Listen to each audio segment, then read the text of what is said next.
Tiene la palabra el presidente del bloque Partido Socialista. Gracias, presidente. En primer lugar... Perdón, diputado, dispone de 7 minutos, me olvidé decirlo. Sí.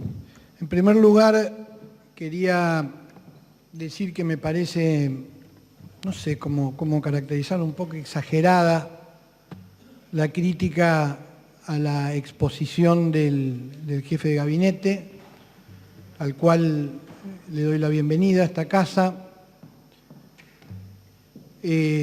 Felipe Miguel, como cada uno de nosotros, puede tener muchas virtudes y muchos defectos, pero no es una persona caracterizada por faltar el respeto cada vez que ha venido aquí, lo ha demostrado.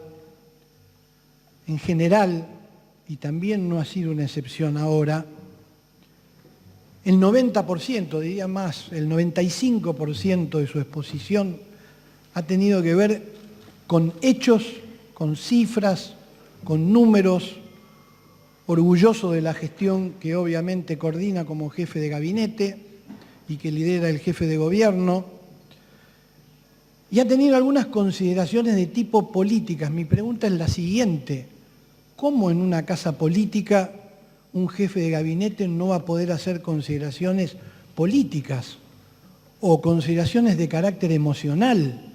¿Por qué no va a estar orgulloso de decir la cantidad de días de clase que tiene la ciudad de Buenos Aires? ¿Tiene que esconder eso? Es el jefe de gabinete de un gobierno que ha logrado eso y lo viene a decir acá con mucho orgullo. Y me parece una locura que algunos sectores de la oposición piensen que eso es una provocación. Es la primera consideración que hago. Esta es una casa política. Y si quiere hablar de continuidades y de otros candidatos, como sucede en todos los parlamentos del mundo, el que gobierna, si siente que está gobernando bien, pretende que su camino continúe con otros candidatos. ¿Cuál es el pecado en una casa política, con mujeres y hombres políticos, que el jefe de gabinete le dedique el 2% de su discurso a decir eso? Me parece una ridiculez, sinceramente. Así que yo quería comenzar agradeciendo su presencia, señor jefe de gabinete, como lo ha hecho siempre cada vez que ha venido aquí. Debería ser un hecho, y la verdad que no había que agradecerle, pero hay que agradecerlo, ¿saben por qué?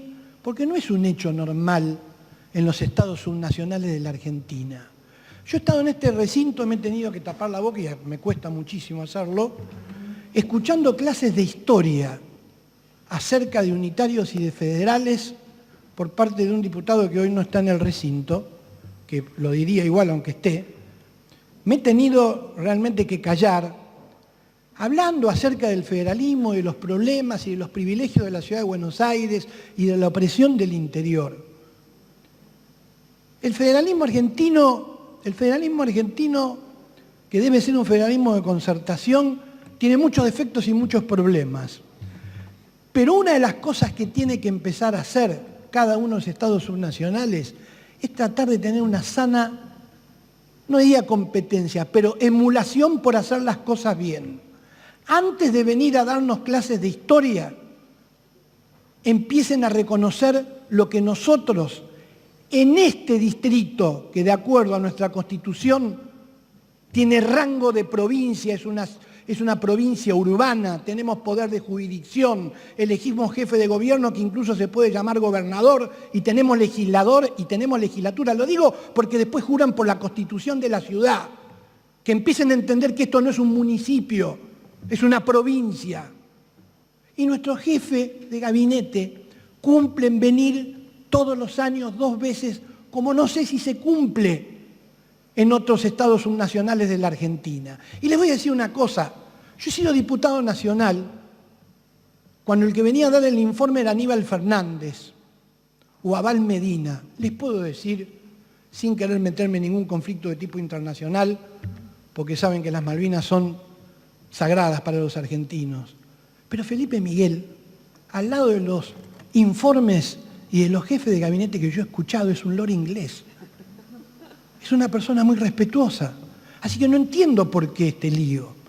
Yo sinceramente, presidente, lo que quiero decirle es que la ciudad de Buenos Aires es una ciudad muy complicada. Hay pocos distritos y pocas ciudades en donde duermen 3 millones de personas y durante el día viven 7.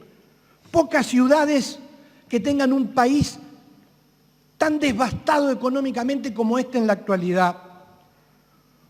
Pocas ciudades que han tenido un contexto tan complicado en la pandemia, porque en nuestro país la puerta de entrada del virus era la ciudad de Buenos Aires. Obviamente, no era un descubrimiento ni una confabulación como lo creía el ministro de Salud, irresponsable y antipatrióticamente en medio de la pandemia del Ministerio de Salud de la provincia de Buenos Aires. Pero además, y por si eso fuera poco, como dicen los vendedores, encima esta ciudad es permanentemente hostigada y atacada por el gobierno nacional como si fuera una ciudad que perteneciera a otro país y encima a un país hostil, enemigo. Entonces, entender la ciudad de Buenos Aires, para hablar como legislador de la ciudad de Buenos Aires, u oficialista o opositor, hay que entender esto. Y yo quiero decir para terminar 3 cosas, 3 valores del informe del jefe de gabinete y lo que nosotros conocemos, aunque no hubiera venido a dar el informe. 3 cosas. Una palabra, pujanza. Pujanza es una palabra que es medio apolillada, la usaba mi abuela. En mi época se decía, esa familia es pujante, ese país es pujante, esa ciudad está pujante, la empresa está pujante. Pero yo quiero rescatarla del baúl de los olvidos. Una de las primeras características de esta ciudad en este momento es su pujanza para salir de una crisis que fue sanitaria, económica, existencial, universal, y le puedo asegurar que hay ciudades de la escala y de la dimensión de la ciudad de Buenos Aires que no han logrado en pocos meses, como ha logrado la ciudad de Buenos Aires, llevar indicadores de todo tipo casi al nivel previo a la pandemia. Y eso es algo para elogiar. Y hace muy bien el jefe de gabinete en decirlo y en emocionarse, y en decirlo, y si es mal interpretado será un problema de la oposición que no entiende que esta es una casa política. La segunda cosa, que lo dijimos en el presupuesto, esta es una ciudad ordenada, que no va a maniatar al próximo jefe de gobierno, a la próxima jefa de gobierno del signo político que sea, porque el jefe de gobierno y su gabinete han dejado una ciudad ordenada en términos de deuda, de presupuesto y de administración. Esa es la realidad. Y por último, señor presidente, la otra palabra que caracteriza esto es la transformación. Guste o no guste, esté en un eslogan o no esté en un eslogan, la ciudad ha tenido una serie de cambios que en su conjunto significan una transformación importantísima, reconocida en el mundo. No es que es un autobombo porque nos miramos el ombligo o porque salió bien el C-40. En todo el continente americano, en toda Europa, se pone a la vanguardia la ciudad de Buenos Aires en la lucha contra el cambio climático y en la mitigación. Y nosotros acá seguimos discutiendo si Costa Salguero va a ser un parque cerrado. Estoy esperando que termine la obra para encontrarme con diputados de la oposición y para que vean el parque que se ganó. ¿Cuánto hace que la ciudad de Buenos Aires, prisionera del puerto, no tiene la línea de costa libre que tiene gracias a las obras que se hicieron estos últimos 10 y 12 años, señor presidente?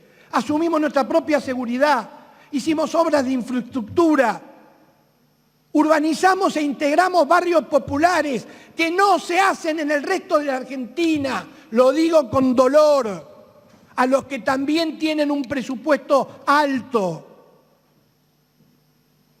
Ha bajado la tasa de delitos, se ha transformado la ciudad. Y quiero cerrar con algo, señor presidente, que me quedé hasta tarde ayer para escucharlo en un reportaje, y usted decía algo muy cierto, para intentar de darle un poco de reflexión a esto, que para poder avanzar necesitamos de alguna manera hacer un esfuerzo para reencontrarnos los argentinos y terminar con la polaridad fanática que tanto daño nos hace. Pero yo me pongo a pensar que la democracia sin diálogo puede seguir siendo instrumental, es decir, cada 2 años se sabe quién es mayoría y minoría, pero sin diálogo es muy difícil.